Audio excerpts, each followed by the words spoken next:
What's going on, fam? This is KR Jones of the Off the Strength podcast, and I am here to tell you to like, listen, subscribe, and if you're feeling freaky, visit offthestrength.com. That's where you can go and get more information on us. That's where we can link, we can build, we can connect, and let's make this thing work.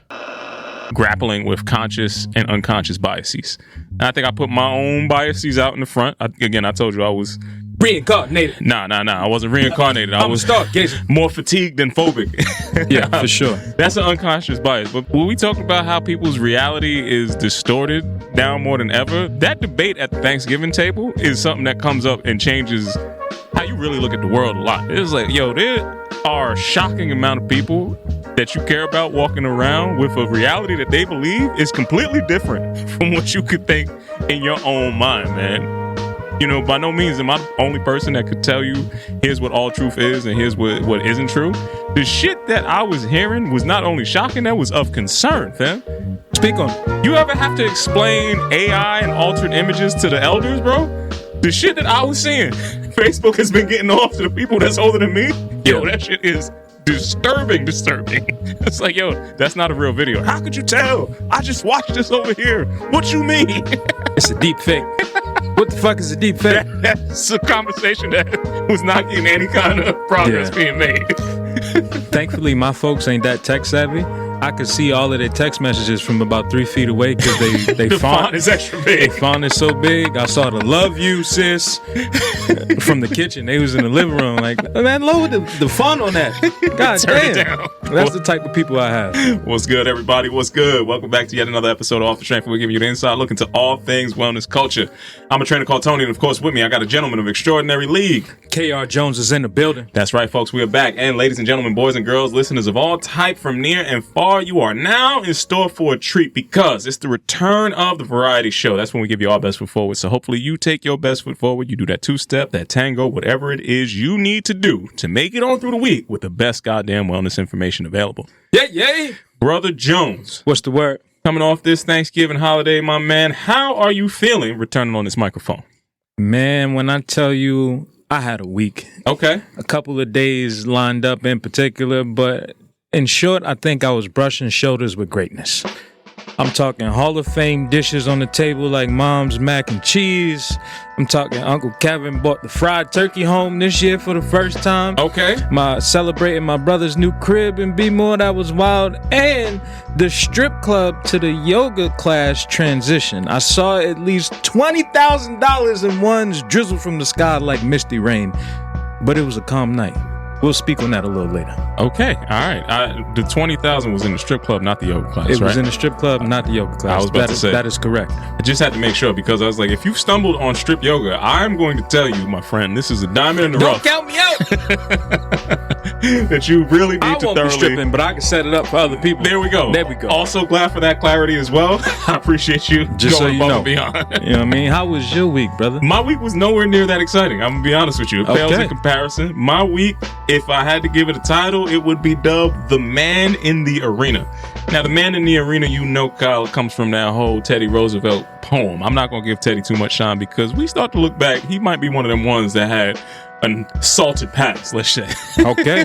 But The Man in the Arena ultimately is summed up to don't judge my output by what the critics who've never done the thing that I have done kind of comes down to. LeBron James has it famously over his locker, all the rest of that stuff. If you need it, you can look it up on your own time. But this week, the overarching pervasive thought that I had that correlated to The Man in the Arena was talking about it's not always how I work smarter needs to be the overarching thing that drives through. Working harder doesn't always get you to where you need to be, but the lessons that you apply from this hard work is something that could really drive you forward, man. So this was manifested in a couple of different lessons. So one, I had actually somebody from Meta reach out about the Instagram account telling me that all of these clips that we've been working on and chopping up for the longest time, they're intentionally being suppressed because of the format of that.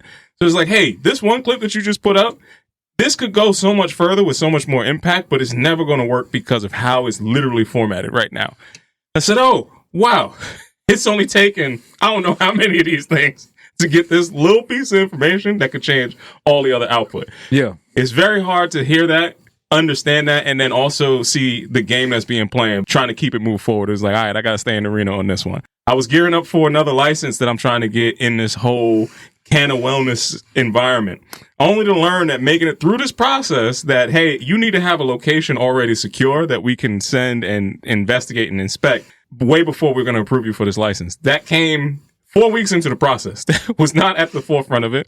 And it's like, okay, this could also be defeating, but at the very same day, I found somebody who would be willing to not only fund such an opportunity, but is somebody that honestly only comes into my life through this thing we call wellness. So chance occurrences, having those conversations and things that actually put the battery back in the back, keep you fighting in that arena was really going into, you know, just how my theme was coming through, man. And then the last front, Kyle, I got to take it back to a front that I've been fighting on. And this is going to be the basis for this Ask the Professionals this week. It's got to go back to the battle and the fight in the arena against these food behaviors that are of the highest level of concern, in particular around this time of year, my friend. Food behavior? Food behaviors, my man. I'm talking about in this week's ATP, I got some food crimes that I got to get into, and it's going to be the Mythbusters edition. All right.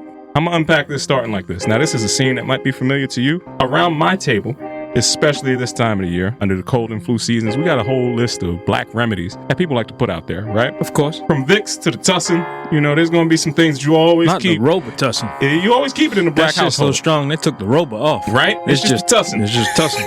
You get some Buckleys in there if you really fucked up, right? But one of the things that I saw... You ever had the cod liver oil? I definitely have that. See, you understand these Black Remedies that we have that have been around the households for the longest time. This one remedy that I had to look at and call into question this year seems to strike itself right around the time when the bubble guts is coming up, Colin. I'm talking about none other than some ginger ale, my friend. Now, long-held beliefs around ginger ale.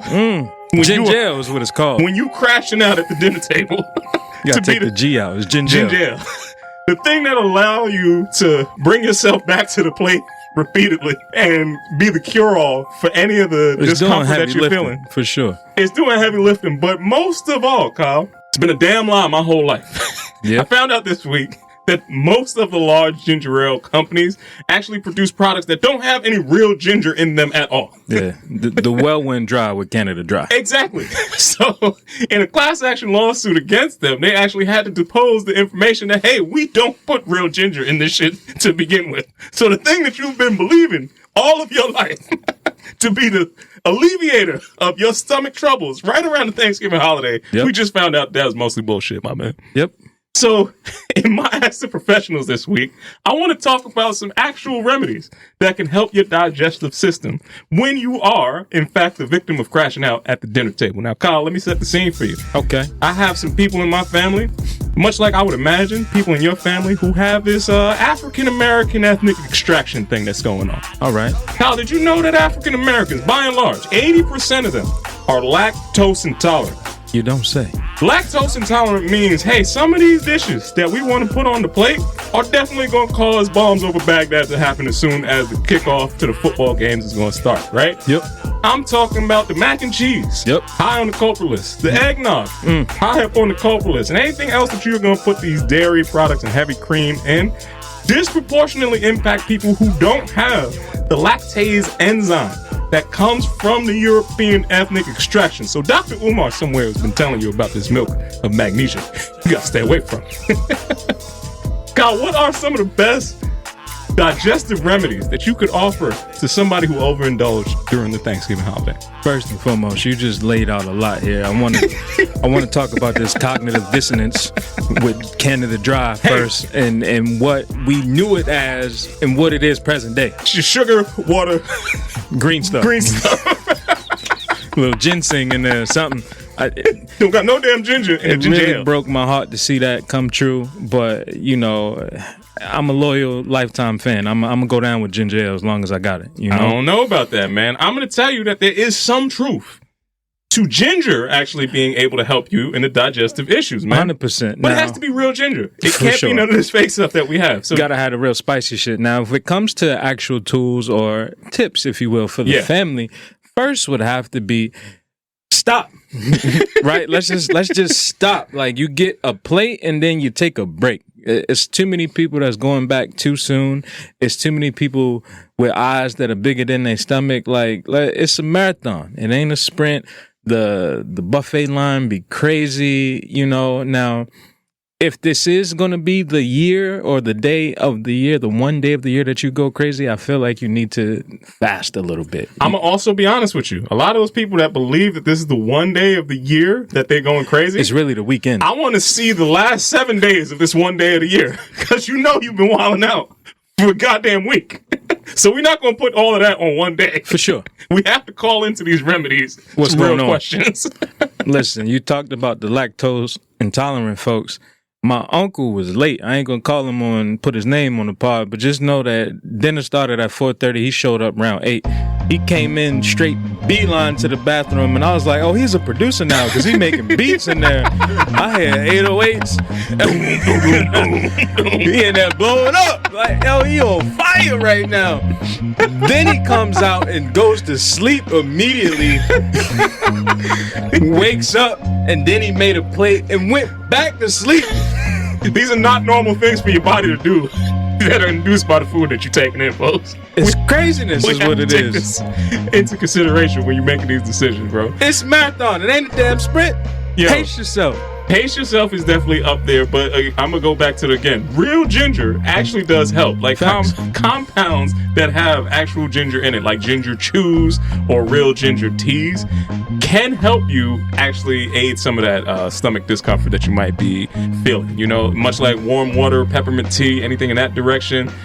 The digestive enzymes that you need from probiotic-rich food are shockingly not on the typical American kind of dietary list, Kyle. So Far from it. You don't really see any fermented aspects coming across on that table. But if you did, you would find that something like a kimchi or it would help you balance your gut bacteria coming off of that, man. Kimchi is a girl in the hood. Most people don't know who that is. That's Kim Lee. Yeah. They don't know who kimchi is. Actually, I ain't even going. This is a side tangent. It's a high tangent? Right, it's a high tangent that comes right off of that whole little soliloquy that we just had. Have you ever had somebody show up unexpected to your Thanksgiving dinner that caused all kind of turmoil that wasn't in the stomach? 100%. You seen the meme when it was like when everybody at the table talking about the problem and the problem show up? It just walked through the door. Everybody just looked. I'll save that information for a later date, man. But, okay, in a post-holiday kind of world, how can people maybe make themselves feel a little bit better after they already crashed out, after they already committed?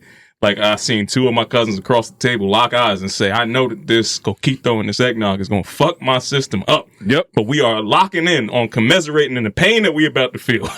Stop it. If you've already committed to being in there, what are some things that you might be able to do to help alleviate yourself and get you back on the right track coming out of this type of holiday? You got to think about your clothing, right? You got to wear loose fit clothing so that you can expand, so that you're not restricted by your buttons and your zipper and all that. But then also think about standing up and getting that little walk. Do a couple laps around the house, go down the block, take that cousin walk, if you will. You know what I'm saying? Just to, loosen up the air, but don't just sit down and go to sleep immediately. Try to move around to help that digestive system. As you're doing things to adjust your digestive system, I'm going to recommend incorporating more fiber. I'm going to recommend hydrating well. Not them collard greens. Not the same type. That don't count. We talking complex carb. We need to get you back in there and get some grains, some fruits, some vegetables to help you regulate. And it should not be all soaked in animal fats. Okay? Get you some prune juice. We got to make this work back in there. You know what I mean? And then also, we just go ahead and go in the direction of what Kyle was suggesting, pacing yourself. You should probably start to eat mindfully coming out of the weekend that you just had. If you was really Mario Andretti going around the laps of the table, make sure that you take the next few days to take a couple more considerations around how long are you actually chewing what you're putting into your body? What are you doing and why are you eating what it is that you're eating? And again, as you're starting to really analyze what you're doing, you can't undo what you just did. But what you can do is make sure that your steps moving forward are a little bit better. And hopefully, Kyle, I cleared up some of these black myths today. I don't know. I think you just let us down with the ginger. It wasn't my fault, bro. I ain't come up with this. We've been lied to. We've been hoodwinked, bamboozled, and it's the damn Dr. Pepper Corporation that has run us amok, my man. Run astray. Now, speaking of run astray, it's time for me to get into a little bit of good. Mm-hmm. Got to get into some bad. All right. And I have to talk about a little bit of ugly this week. That's right, Kyle. It's going to be time for this week's episode of Rip from the Headlines. And coming right off of the Thanksgiving transition, I got to talk about something that ultimately was funny. You have to decide whether or not it was good, bad, or ugly. Kyle, did you see that SportsCenter covered an annual Thanksgiving uncle race? I did. You mean Will Smith stole the video and then SportsCenter had it? Yes, I know exactly what you're talking about. And these group of uncles getting ready to go out and do their annual Thanksgiving race, Kyle. How did you feel about seeing all of these black men get up and tragically find out all at the same time that race was not in their vocabulary at all for what they should be doing? Uncle is a loose term. A lot of these brothers look like grandfathers. Let's keep that a buck, all right? But I will say the brother that did win, he kept it slow and steady the whole time. He didn't have a fast start nor finish, but the moderate pace he maintained allowed him to win, while the other two brothers did something with their hamstring and didn't even complete the race. And this is the part that I really want to focus on, because when we get black men together, especially around the holiday time, sometimes them highlight reels start to play in their mind when you're watching things like football and you're watching basketball games and everything else, and they start I'm a state champ. The hottest shit that you ever heard. And it's never... We went undefeated. Whenever the last athletic endeavor that you think that you did is on the menu for you to talk about, just realize the date that you're concerned with is significantly later than what you thought it actually was. It's like, yo, that 10 years ago is probably more like 15, 20. It's like, when you put these numbers up, when you put those highlights on the board, you have to understand that you've been lying to yourself for a long time about your performance today. Especially on the day after you've just been shotgun eating all the rest of the foul shit we just talked about. You're a vintage player now, you know? You should never, with no warm-up, just jump into a whole-ass race. And that's why these two dudes blew tires immediately outside of there. Yeah, I seen them hamstrings go immediately. It wasn't even a half a second. Everybody on the sideline is cracking up laughing. Meanwhile, Uncle Charlie now is going to be designated to the couch for the rest of the holiday festivities. All right. So I'm going to move out of that. I'm going to get into another story, Kyle. Now, this one was actually good. I saw in another article from ABC News that libraries are now going to start to offer free health and wellness classes across the U.S. Now, libraries have been concerned with people's health for a long time, at least in a city like us. You know, during heat waves during the summer, there are places that they will allow people to come in, cool down a little bit. You know, they always have different resources and different pieces of information around how you could start a business to how you could keep yourself healthy. But this week, Kyle, I saw that the Aura Healthcare Medical Mobile Clinic was going to purposely be going around in Milwaukee. And starting from there, they're going to be expanding across the nation. With a mission to try to help these libraries turn into places of mobile health. Now, I think that getting into the communities directly with people who ultimately don't have the resources to get the type of healthcare needs that they would originally if they were a little bit more, let's say, affluent in certain circumstances, I think this is a great thing to kind of see roll out. I wish that the library had a bigger holding in the community like I used to see, but I do like the approach and trying to see how they're trying to evolve. What's your thoughts on seeing this mobile healthcare centers popping up inside the library, man? I'm here for it. I think the library is a terribly slept on place as far as a resource to be tapped into. For sure. I know we saw KRS-One drop that gem about how he gets paid to lecture in colleges, but his education came for free in a library. Exactly. You know, so I think about that heavily, and I'm here for the expansion of it. I would like to see what that looks like in a place like New York, where they have a lot of public libraries that are pretty huge in real estate, and if need be, they probably could throw a gym in there somewhere. Well, you're speaking of gyms, they're going to be offering things like fitness classes, food pantries, and cooking classes to really start the conversation about how health needs to be more ingratiated into all the different areas of your life. So I'm here for it, man. One of the things that they're also going to be talking about is mental health in particular, coming across into some of the people into the libraries. Now, this is going to bring me into another conversation and another news report that I saw this week, because somebody's mental health is of consideration that a lot of people may have had jokes about earlier, but I want to understand how really this is going to evolve with this man's storytelling. Now, Kyle, when I say Nick Cannon to you, what comes to mind? Wilding out about 50, 11 baby mamas and kids. Right. Mariah Carey. Love Don't Cost a Thing, the TikTok dance, all that jazz. The Masked Singer, everything that, he has been Gigolo. both ridiculed for, celebrated, his music career, his acting career, his activities in his personal life have been underneath a tight microscope for a very long time. Now, Nick Cannon admitted this week that he needs help after he found out he was diagnosed with a narcissistic personality disorder. Now, talking about a narcissistic personality disorder is specifically a mental disorder characterized by perverse patterns in grandiosity, needing admiration, and he has a lack of empathy towards others. Now, a lot of people had a lot of scrutiny for this brother for how many different kids he had with how many different women, and he seemed very determined to keep on going down this path. But sometimes the actions don't necessarily correlate with what's actually going on. And apparently, Nick has been suffering from this for a long time. He didn't know that this was an actual issue till he started to really look into how he can be a better father to his kids. So in some regards, I wanted to talk about how this evolution in making mental health, particularly for black men, something a little bit easier to talk about. So I do see some good in this, but he added that some of his success likely triggered some of his outlook on the world. What's your thoughts on hearing Nick Cannon finally coming to grips with something that has been pervasive in his life and may have led to the behaviors that a lot of people seem to be critical of? I love the tact and the seriousness in which you covered this story. I'm here to tell you, this ain't nothing but King's disease. Nas made an album about it 3 times, you know what I'm saying? I feel it. Him and Hit Boy came back. Go listen to all 3 of them, and then you'll see what's going on with Nick Cannon, right? I feel like I do love a space in which black men are vulnerable enough to admit that they are hurt, that they are not well, that their mental health isn't where it needs to be, and have the resources to then try to work their way through the situation.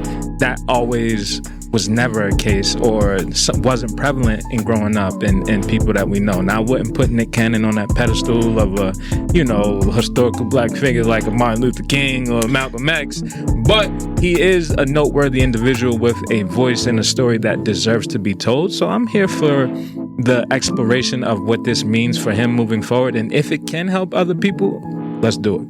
There we go. He unpacked this and more on his podcast episode, talking about how he's going to be seeking help in counsel culture. That's the name of his podcast.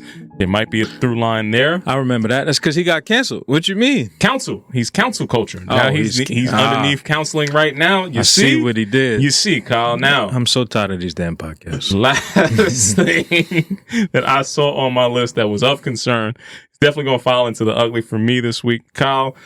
I don't know if you got a chance to check out this in particular, but there was a new piece of workout equipment that I saw that was of concern to me. Now, Black Friday and Cyber Monday are going to be giving way to a lot of different pieces of workout machinery in particular. Kyle, I want you to take a look at this piece of workout equipment and give a breakdown of what you're actually seeing right now.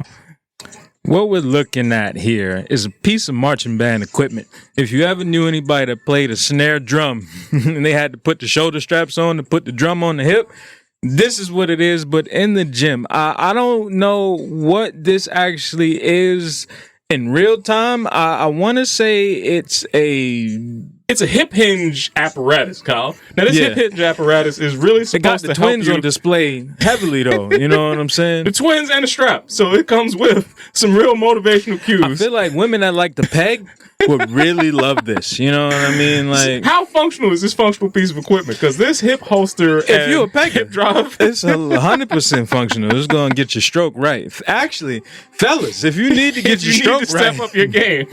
You might need to look into the power pole. That's the name of the device, Kyle. Say no more. Step your game up with the power pole this holiday season. That spelling on pole was crazy too. It was the H, the O, and the L wasn't together. I don't like the way that was. Power pole. That's going to be it from my side of the fitness streets.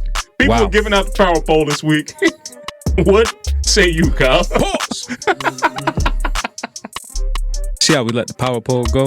We're going to talk a little bit about the good, bad, and ugly that I saw this week. It really ain't too far from where you're at. You started, or ended rather, with some equipment. So I'm going to take us back to a follow-up, Tone. Okay. Now, you brought up the Concept 2 piece of equipment. Yes. The strength erg that they had. Yes. I'm here to tell you that they doubled down and had the very first, or annual, if you will. I didn't know this was an annual thing.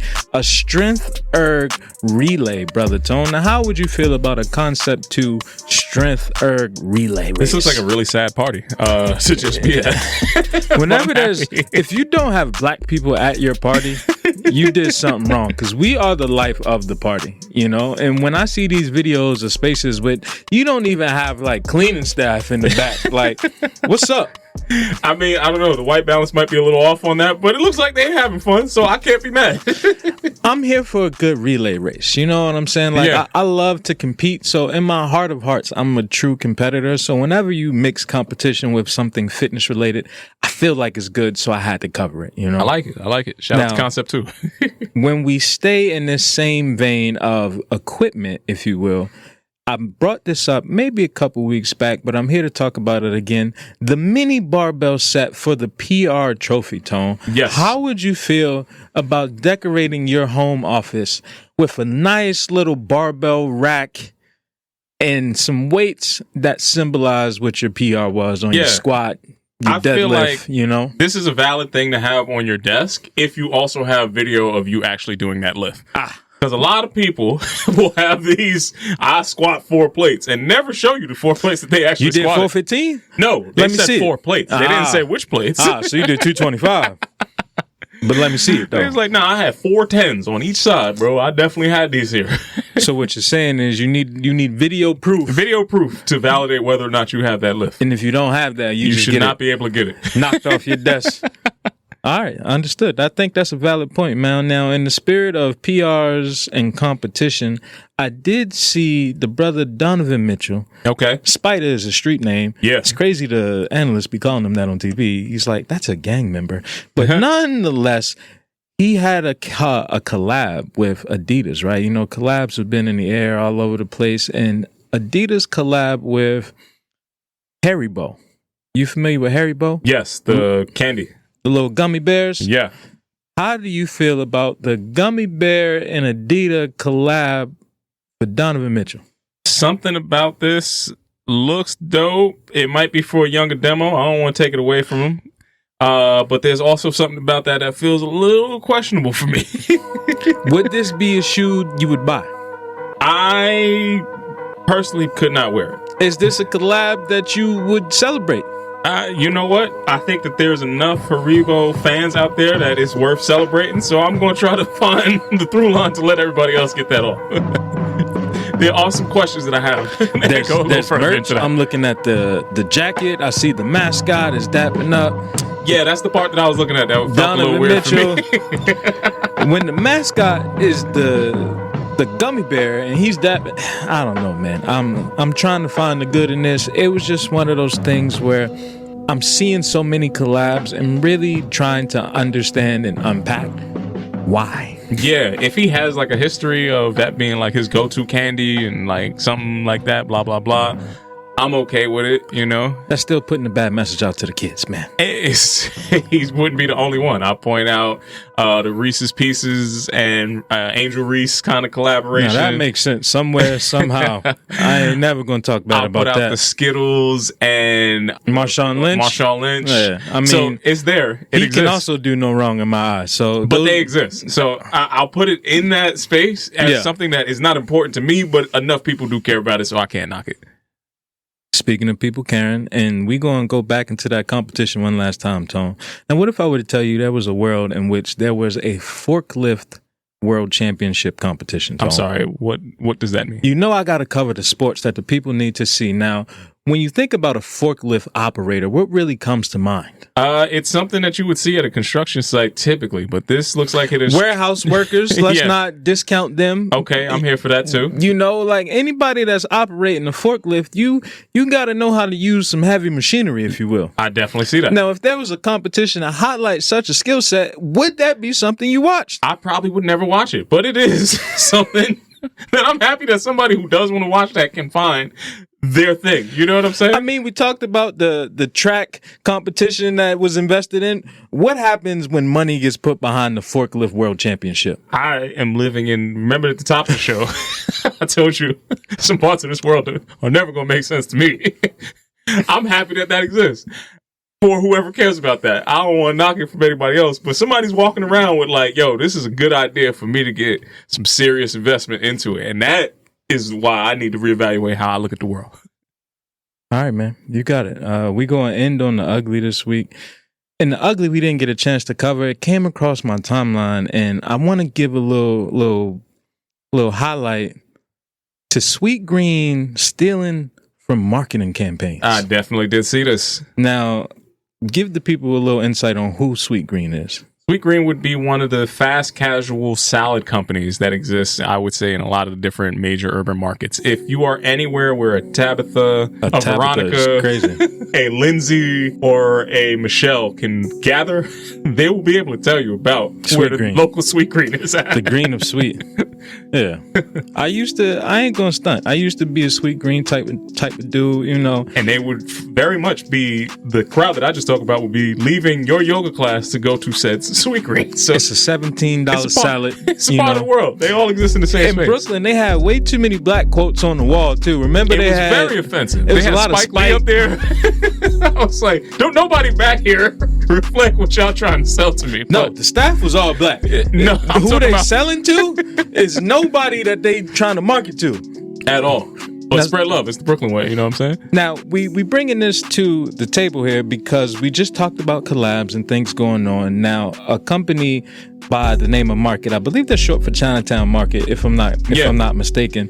And they've been known to collab and do different streetwear kind of brands. Streetwear. I've seen the Puma stuff that they had. I've seen Nike and all different brand collabs. And they pitched a specific camo idea to Sweet Green, and the camo was in the print of the kale that they use for their salads. I forgot the name of the salad I used to always get. It was like a Harvest Bowl. Harvest Bowl. Harvest Bowl had kale was the in base. There. Yeah, it was the base.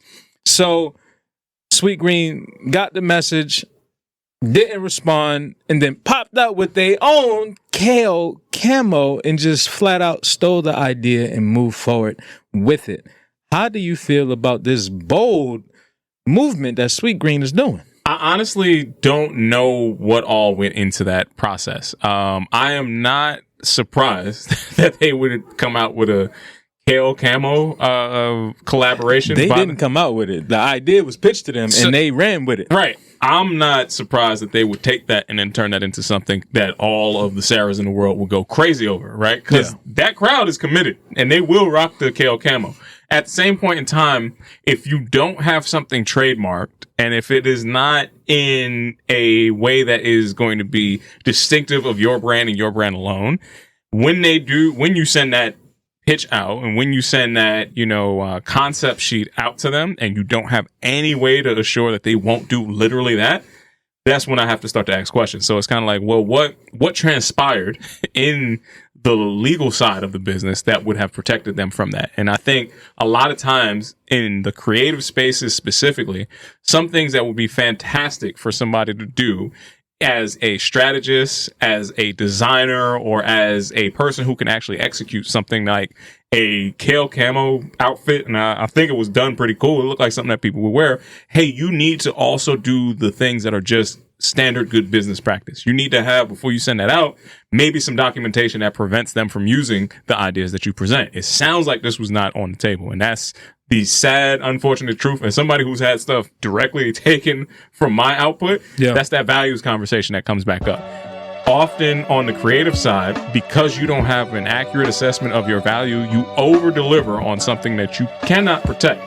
And at the cost of doing business at that level, it's going to unfortunately lead you to a conclusion that maybe that one thing that you pitch is not going to be the thing that you own actually going forward. Now, I would say the caveat to that is if you are really a creative, you should trust in your ability to be creative to get you out of that situation too. Because the person that's going to steal that from you is never going to be able to come up with the next iteration and the next intervention. Now, for every one Sweet Green, I can guarantee you there's a Chop, there's a Just Salad, there's all the rest of these other places that now you have the ability to approach and be like, hey, they stole from me, so what would you do to work with me directly?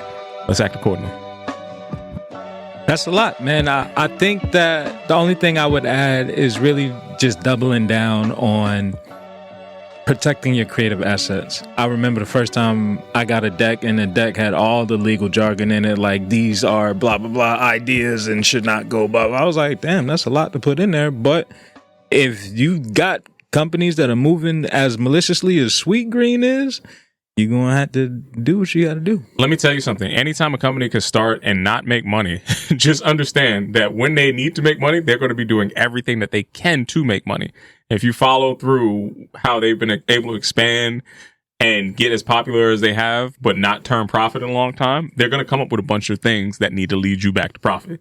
Unfortunately, in this scenario, Stealing. Hey, apparel, this is going to be one of the quickest routes that we can get to. Anybody buying Sweet Green apparel is a nasty individual. Like, I just wanted that to be known. That'll be like, I don't even know the equivalent, but like that's like going to McDonald's. Like, yo, let me get the shirt with the M, fam. Let me get the fried T-shirt.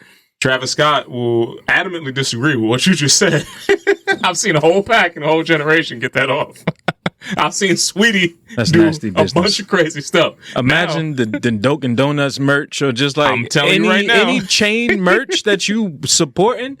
It's madness. We've let this go through. It's happened. It's trickled out. It's always tried in our community. It's just when it hits the other side, that's where shit gets a little rocky. It gets a little bit more rough. You know what I'm saying? Right there, brother, is why they cloned Tyrone. You know what I'm saying? So we're going to slide out of that. We're going to get into our Raising the Bar segment, Brother Tone. Yes, sir. Let's get into it. Ladies and gentlemen, boys and girls, listeners of all type from near and far, you're now in store to raise your bar. Brother Tone. Yes, sir. About a couple weeks back, my message was to keep a log on the fire. Yes. You know, I don't want to hear none of your foolishness and your shenanigans. I ain't say nothing to you. About none of my privilege of growing up with a fireplace and all that. Listen, I did it, right? But I want to reiterate the idea of visiting some hometown heroes, right? Like, you asked me how the week was and how the family was, and being able to return to the hometown and see the homies thriving in this turd of economy is like, yo, fam, I'm happy to see you got a nice home, a nice crib, a grown and sexy crib, if you will. And we ended up on the rooftop on what felt like the coldest day of the goddamn year in a fire pit, but we shared music and we digested the music like it was food for thought. We smoked a little lie and we sipped on some of that drink. It was a beautiful view of the city, right? I was like, yo, this is some real organic thug vibes. You get what I'm saying? Like, I'm really in B-more outside on some campfire shit on the rooftop at the homie crib, but the crib looked like it's an Architectural Digest crib. It was like, yo, this is kind of wild. Only to be immediately followed up afterwards by linking with my fam in a strip club, Tony. I'm sorry, what? Exactly. So you go from the Architectural Digest home and the kumbaya fireplace with the tribal sounds and all the, you know what I'm saying, the good vibes, to the most ratchet of places down on Baltimore Street. I ain't gonna shout out the name of the establishment that I was at, but just know that it was a $20 cover. I was also searched before I went in, and as soon as I walked in, it was rocking up in there. You know what I'm saying? Cause balance. It was one of those things. Now, my cousin actually had on the Organic Thug merch. So I was like, I have to speak about such a moment when you got the merch in a space like this, which dawned on me that I needed to have my top 3 strip club confessions, Tone. Okay. You know what I'm saying? So we're here now. We're going to talk about, because you said your strip club days was about, you know, single-handed digits, if you will. I don't know why in your confessions you got to talk about my confessions. I'm just saying, bro, these are my confessions. that was a pre-pod conversation. Every time I was in LA. But go ahead. Actually, I wasn't in LA. I was in Vegas, Tone. Now, there's a spot out there called the Spearmint Rhino. Now, that sounds crazy. Dr. Umar again would be offended. If you know, you know. Right now, I visited such an establishment. This was when we flew in that night. So we was pulling an all-nighter. I didn't land there until about 3 a.m, right? Mm-hmm. Now, in such an establishment, the way that it's set up is you don't have any windows. So there's no light coming in. It's just dark. You don't know what time it is. The same with like the casinos. Notice how casinos don't have windows. They don't want you to know what time it is. They want to keep you in there.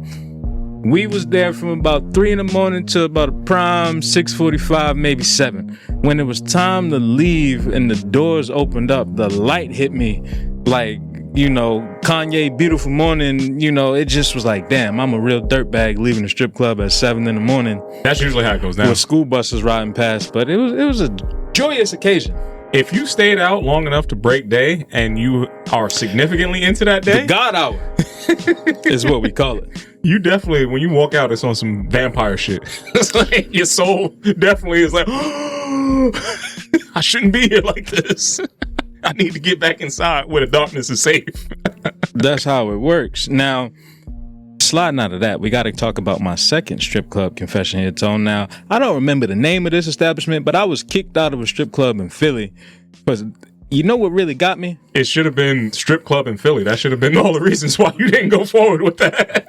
What happened was, this is what happened, right? So I linked up with one of my clients previously back in the day, and we was doing a lot of drinking, and I didn't eat enough food, right? I assumed that we was going to eat first, but we went straight to the drinks. A little tapas kind of situation, more alcohol. And when I got to the strip club, they was like, would you like a cigar? I was like, oh, we can smoke in this bitch? Give me 2 of them things, And the cigar took me over that edge to where as though I had to go and, upchuck in the bathroom. It was a clean situation, but the attendant snitched on me. The little hand attendant, what I'm talking about? Why are they even there? Because of people like you. Living foul. You can't be throwing up in the strip club and then go breathe on strippers. It was a clean situation. It was you wouldn't even know when I did it. You think Cashmere wants to dance on that? I called Earl on speed dial one time real quick, got it done. You wouldn't even have known it happened. The attendant snitched on me. They gave me that little shoulder. It's time for you to leave, for you to son. not be here. You know what you done did. So that was my first time actually being kicked out of a strip club. Last but not least, now I did have another one on here. I just thought of one more entry to put in so to wrap this one up. My first experience of a New York strip club was in Sunset Park in New York. Okay. We were in college.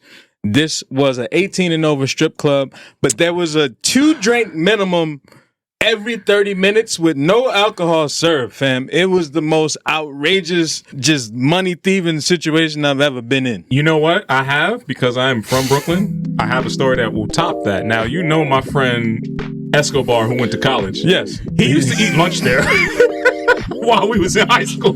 So much to the For point. For those of you who aren't picking up, he didn't really go to college. He never went to college. But we're going to say he went to college. He spent some time at an institution. In his advanced degree program that he spent in, while we were still in high school, he got so comfortable over there that he would go over there for lunch and they would drop him back off at school, meaning the strippers, while we was in that 18 and over spot. That's how you go. Listen, the 2-drink minimum every 30 minutes was crazy. A stripper came out with socks on in her heels.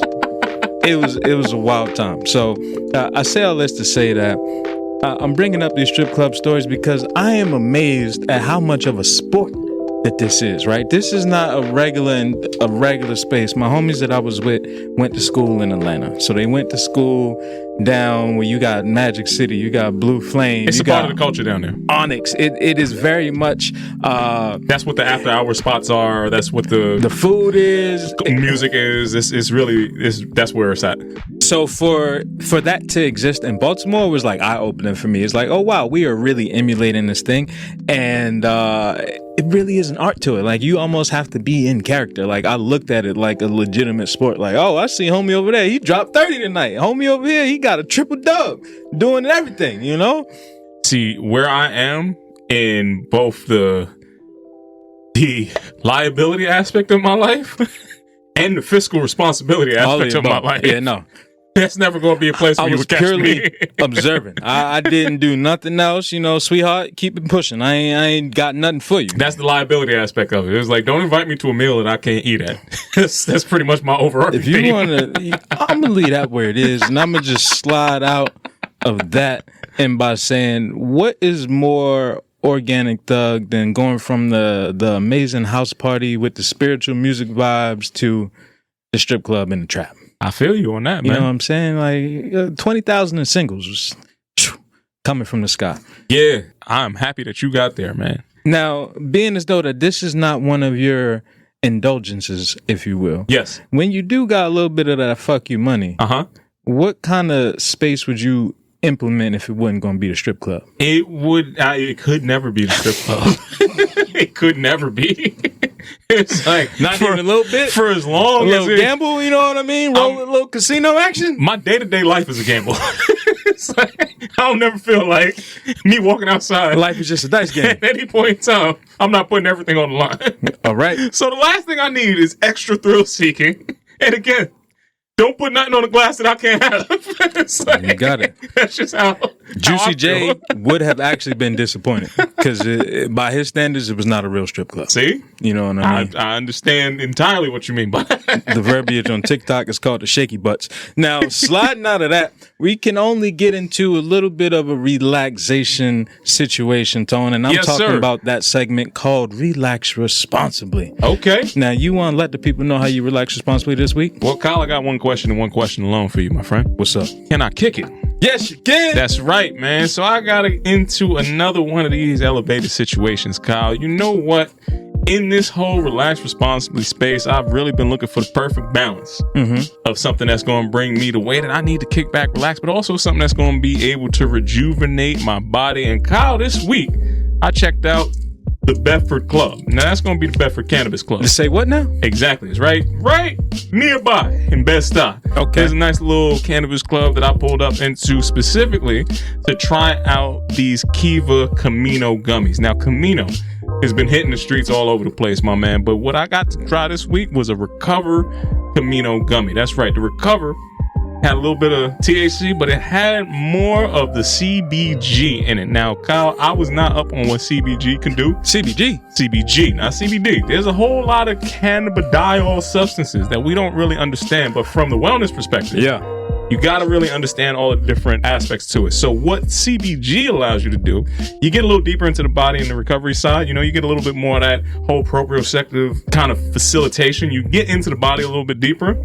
But it also is something that is extremely good at taking down inflammation.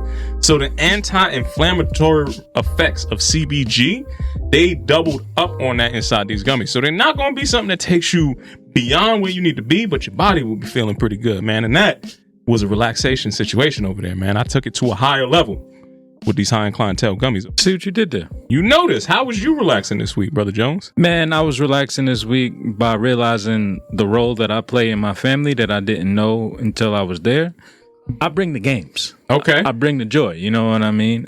We played a game that I picked up. I'm not going to say where I picked it up till they cut the check. But if you would like to sponsor us here at Off the Strength, I am talking about a game called Don't Say Now, Brother Tone, we've been podcasting for 5 years. Yeah. I would like to think that we have got a professional lens and just a degree on the ums and ahs. Filler words. Just what it takes to have a conversation without that kind of stuff. Yeah. A lot of people don't. That's when I was leaning into this bag like, oh, I know I'm going to be undefeated in this game. Sadly, my team was not. I had a bunch of ours on my team. And essentially, imagine a taboo or any type of descriptive game where you have to get someone to say a word, but you can't use any fillers like and ums, and there were different rules. It was quite a joyous activity. That's what's up. What I did also realize in playing this game was not only did people look forward to playing the game, but people stayed and kicked it. Normally, I feel like for most Thanksgivings, the fam would show up, they get their plate, they get their to-go plate, they out. It ain't nobody kicking it afterwards. This year, like, people kicked it. Like, they stayed around to the point where it was like, all right, y'all can go home now, bro. It's a little late. I'm ready to go to sleep. But about to hit the stretch. I was appreciative of that with the what y'all about to get into. Yeah. You know what I'm saying? Because I'm taking it down. You know? It's exactly. a little late. What TV marathon is on? Yeah. So that's how I relax, man. Being in the comfort of the family and actually playing games and seeing that soulful laugh take place when, you know, Unc can't describe words like whatever came up. He just ain't have it. I think shallow came up and he was like, not deep. He was like, what, fam? What else you got? See, it could take a terrible turn if you don't have the family dynamics truly understood. Listen, now I'm going to bring back that unexpected guest popping up at the dinner table. You got to make sure that certain games ain't out. Happens more time than you like. Like Shallow, your Aunt Karen. So, oh shit. I mean, she is. Three divorces over. You know, she never liked herself. Yo. If we talking about her. Crazy, bro.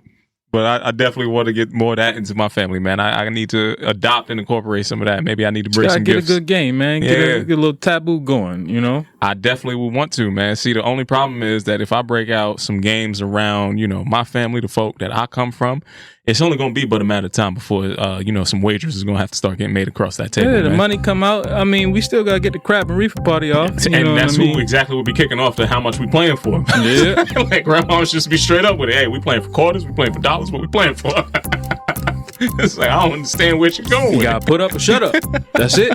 That's street rules. Hey, and hopefully you be able to stand on whatever you need to stand on to make sure the game goes good. Now, Kyle, what are you hopeful for this week, man? I'm hopeful that you recognize a real player when you see one. Okay. You know what I'm saying? Who is that for? Just to any and everybody. Yeah, as somebody that was observing in this club, man, shout out to, I ain't even gonna drop no names. That's crazy. But I was about to say, you about to shout out Cashmere on the mic, fam? I wasn't about to shout out Cashmere. Nah, I don't know none of their names. I was talking about the homies that was in there, you know, throwing them ones and them singles and whatnot. But when you recognize a real player, you see somebody doing their damn thing, get out of your way and just tell them, yo, see what you did over there, man. That little fan and the flick of the wrist with the boom bow bip. You did that. Hey, man, shout out to you and yours having a new holiday transition, it sounds like. I think this is about to be annual for me. We gonna hit the shaky butts every Black Friday. Listen, more power Side to y'all. note, tangent, before we leave. I did the deep dive into Black Friday. I told y'all we need to move past this. I went down into the archives and I found out Black Friday comes from 1950s. The Philadelphia Police Department came up with that term because a bunch of suburbia was coming down into the city to shop, and it was madness and pure chaos, and that's what they termed Black Friday. It came from the police department. We can move from this term if we galvanize lockstep one by one. We can turn it White Friday, whatever the fuck we need to call it, but it don't need to be black no more. I feel like this is going to be one of those things that kind of regulates itself out of existence. Have you seen the sadness that's going on? Because people not fighting no more. Ain't nobody out here shopping. These niggas is broke. Black Friday is going on its own. I just wanted to I want the term to leave. The feeling has gone. I need the term to leave. I'm hopeful that term does evolve in my hope for this week. I'm also hopeful to have a successful bike tour tomorrow. I hope it's not too cold out there when we push off in this Love Yours and Peddlers collab. I hope that we get a good amount of people to pop out and just have a good time with the, you know, friends and family that I got to create with and move into that direction. But another thing that I'm also hopeful for, Kyle, I'm hopeful this week in particular that the follow-up and follow-through, I know I've mentioned this before, I take everything that I need to into account to make myself the best type of person to be able to do that no matter what the obstacle is facing. Yeah. So those obstacles are always going to be evolving on the landscape, but I'm going to stay committed to do the task this year and complete the assignment. That's going to be it for me, my man. You ain't got nothing else to get the people with? Dress it up, you know what I mean? Make it look good for them? Nah, man, they just need to know where we coming from, man. So if they need to reach out to us and they need to keep in tap with us, especially while we're here live on the Block of the Rock, Kyle, what do you think that they need to do? Man, you can visit us on Instagram at @offthestrength_. If you want to see this in person and you are in the greatest city in the world, that is New York City. Sometimes. Come on down to Rockefeller Center. Don't be a tourist. Be in the way, but come check us out at Newsstand Studios where you can see us record live and direct on the Block of the Rock. If you can't make it in, you could always visit on Instagram at Rockefeller Center or on X for now at Rock Center NYC. That's right. Once again, it's been another fantastic episode of Off the Strength. I'm a trainer called Tony. KR Jones. Peace and much love to y'all out there. Until next time, we'll see you soon. Peace. Cut. Print. What's good, everybody? I'm a trainer called Tony, and I am here from the infamous Off the Strength podcast, asking you today, listeners, viewers, wherever you may be, to please like, listen, and subscribe to our podcast. This is how we're going to continue to be able to deliver you the best goddamn wellness information out here. So if you want to keep hearing this and you want us to keep growing, you are a part of this show just as much as anything else. So please go to offthestrength.com. Make sure you check out our blogs. Make sure you check us out on IG. And if you're hearing this voice and you didn't hit that subscribe button, know that Kyle is going to come looking for you. You got that right.